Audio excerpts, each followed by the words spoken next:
Activité 2. Ah, les vacances estivales.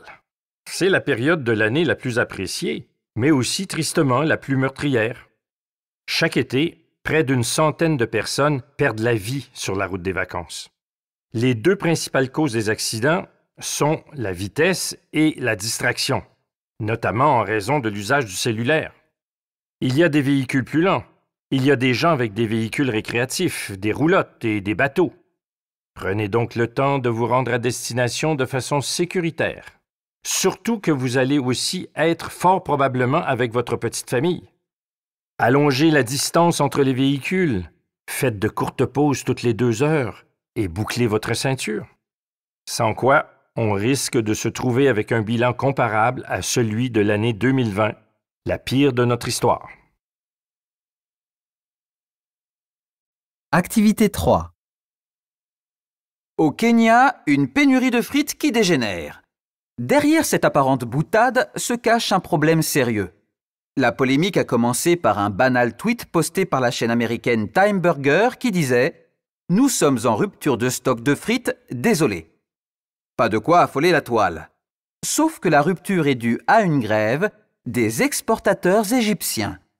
Cette précision a soulevé une vague de protestations au Kenya où la culture de la pomme de terre est très importante. Mais Time Burger ne se fournit pas auprès des producteurs locaux car ses filiales utilisent exclusivement des frites déjà découpées et congelées, lesquelles ne sont pas disponibles au Kenya. Profitant de cette crise, plusieurs enseignes concurrentes ont fait savoir qu'elles achetaient, elles, des pommes de terre kenyanes. Une belle leçon d'opportunisme. Activité 4. Dis, papa, ça veut dire quoi « There is no planet B » écrit sur mon t-shirt? C'est la question que ma fille de 12 ans m'a posée ce matin. Je lui explique que c'est un slogan inventé par les militants pour le climat pour rappeler qu'il faut prendre soin de notre planète parce qu'il n'y en a pas de rechange. Le fait que beaucoup d'enseignes de la fast fashion, la mode rapide, le reprennent à leur compte est paradoxal. Parce que la mode est justement basée sur l'hyperconsommation et le jetable. Autrement dit, des vêtements pas chers fabriqués dans des pays très pauvres par des personnes exploitées, y compris des enfants. Or, l'industrie du textile est une des plus polluantes. Donc, ce slogan sur un t-shirt, ça s'appelle du greenwashing, ma fille. Et ça permet de vendre plus de vêtements en faisant croire qu'on est écolo. Activité 5. Ces derniers mois, les croustilles au goût de poutine vendues exclusivement à Montréal ont été si populaires que le fabricant a décidé d'élargir leur vente à tout le pays. Anecdotique? Pas vraiment. Au Canada, l'industrie alimentaire est encore aujourd'hui essentiellement dirigée par des hommes blancs d'un certain âge qui ont tous à peu près les mêmes goûts. Mais c'est en train de changer.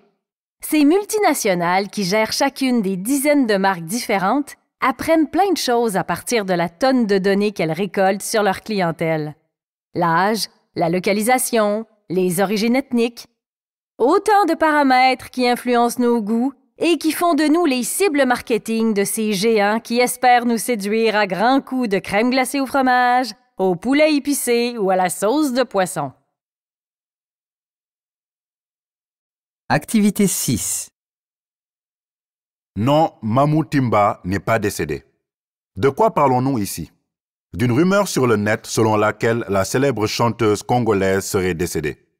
Tout a commencé avant-hier par une publication Facebook du média en ligne Musica One qui annonce clairement que l'artiste a rangé son micro. Des milliers de comptes ont relayé l'information, affolant la vaste communauté des fans de Mamou Timba. Il a fallu quelques heures avant que la rumeur ne soit abattue en plein vol. L'artiste a rassuré l'opinion publique et le showbiz en publiant une photo accompagnée de ces quelques mots « Je suis bien vivante et très en colère par ces fausses informations ». Mais visiblement pas rancunière, ce matin, elle a annoncé que son prochain album sera présenté en exclusivité sur Musica One. Comme c'est étonnant. Activité 1. Linda Keller, aujourd'hui sort la série Léa que tu as réalisée pour la radio-télévision suisse.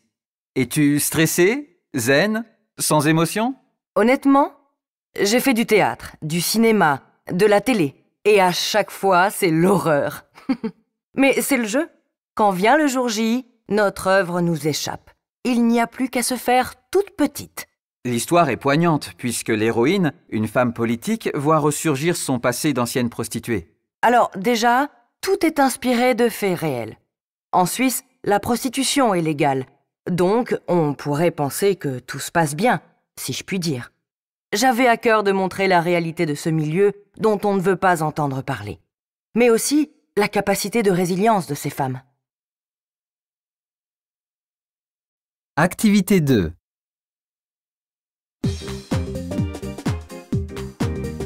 Activité 1. Linda Keller, aujourd'hui sort la série Léa que tu as réalisée pour la radio-télévision suisse. Es-tu stressée, zen, sans émotion? Honnêtement, j'ai fait du théâtre, du cinéma, de la télé, et à chaque fois, c'est l'horreur. Mais c'est le jeu. Quand vient le jour J, notre œuvre nous échappe. Il n'y a plus qu'à se faire toute petite. L'histoire est poignante, puisque l'héroïne, une femme politique, voit ressurgir son passé d'ancienne prostituée. Alors déjà, tout est inspiré de faits réels. En Suisse, la prostitution est légale. Donc, on pourrait penser que tout se passe bien, si je puis dire. J'avais à cœur de montrer la réalité de ce milieu dont on ne veut pas entendre parler. Mais aussi la capacité de résilience de ces femmes. Activité 2. Abou Mounzeo, vous êtes le représentant des étudiants africains au Québec. Vous incitez vos compatriotes à s'impliquer dans des associations.